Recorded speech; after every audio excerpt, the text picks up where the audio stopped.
এই শীতকালটাই যেন পিঠা খাওয়ারই একটা উৎসবের মতো মনে হয়।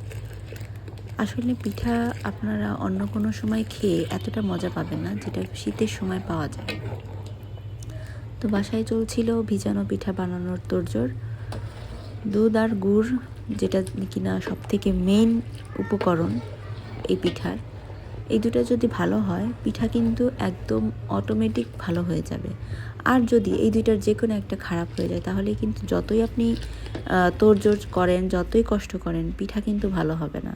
তো এই যে দুধ বলক দেওয়া হচ্ছে এক চুলায়, আর এক চুলায় গুড়টাও খুবই সুন্দর। আর এই গুড় জাল দেওয়ার সময় যে ঘ্রাণটা বের হয়, মনে হয় যেন একদম ছোট সময় গ্রামে যখন যেতাম, যদিও আমার গ্রামের কোনো বাড়ি নাই, তারপরেও গ্রামে গেলে পরে এরকম একটা ঘ্রাণ আসতো শীতের সময়টা।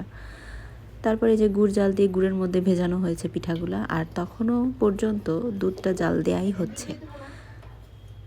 এরপরে মেশানো হবে। এই যে ফাইনাল লুক, কি যে মজার হয়েছিল, আমার এখনও মুখে লেগে আছে। কেমন লাগলো? আর কারা কারা ভিজানো পিঠা খেয়েছেন? কার কার এলাকায় এটার কি নামে আছে কমেন্টে অবশ্যই জানিয়ে যাবেন।